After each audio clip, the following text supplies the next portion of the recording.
Our third poem is by David Whyte. It's called The Winter of Listening. No one but me by the fire, my hands burning red in the palms while the night wind carries everything away outside. All this petty worry while the great cloak of the sky grows dark and intense round every living thing.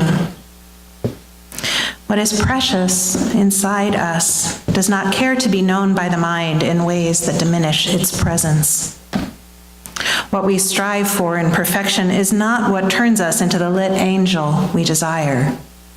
What disturbs and then nourishes has everything we need. What we hate in ourselves is what we cannot know in ourselves, but what is true to the pattern does not need to be explained. Inside everyone is a great shout of joy, waiting to be born.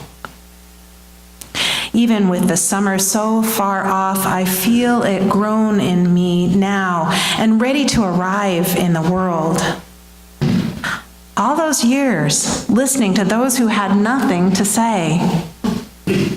All those years forgetting how everything has its own voice to make itself heard. All those years forgetting how easily you can belong to everything simply by listening. And the slow difficulty of remembering how everything is born from an opposite and miraculous otherness. Silence and winter has led me to that otherness. So let this winter of listening be enough for the new life I must call my own.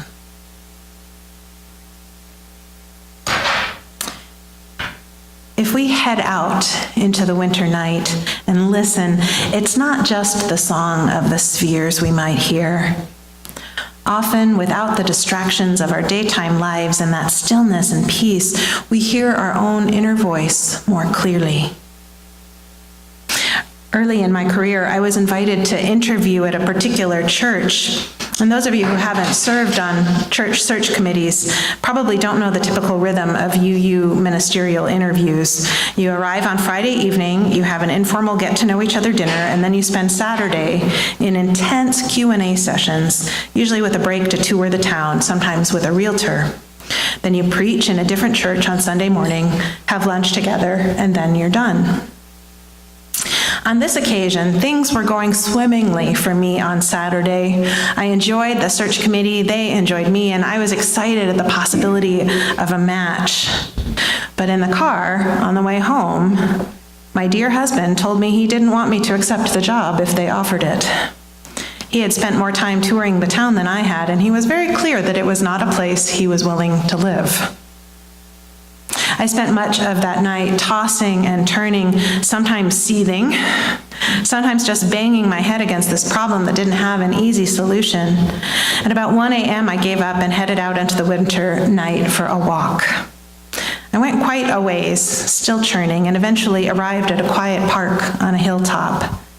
Finally, I stopped. The ambient light from the neighboring city colored the horizon a delicate lavender. And one of the planets hovered just where that light darkened back to midnight.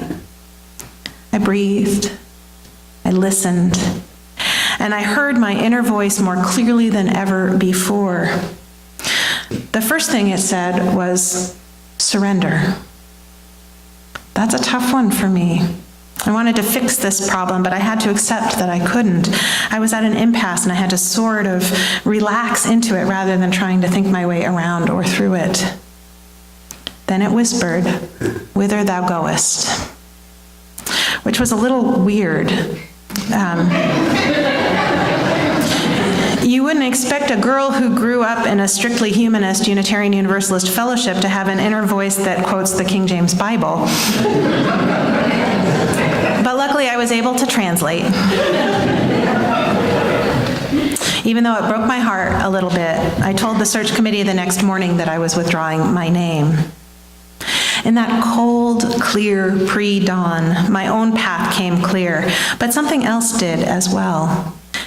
Each of us has a path and a purpose, a unique creative contribution that the world is trying to draw out of us. Sometimes we get so overwhelmed by the necessary tasks of living on our own or other people's expectations that we can't find our way. We lose touch with what's in us wanting to flower forth. On winter nights, some of those distractions drop away. The path comes clear again. The voice inside becomes almost audible. This is the third gift the winter night offers us. As we sit again together in silence, I invite you to listen and wait for its arrival in whatever way makes sense for you.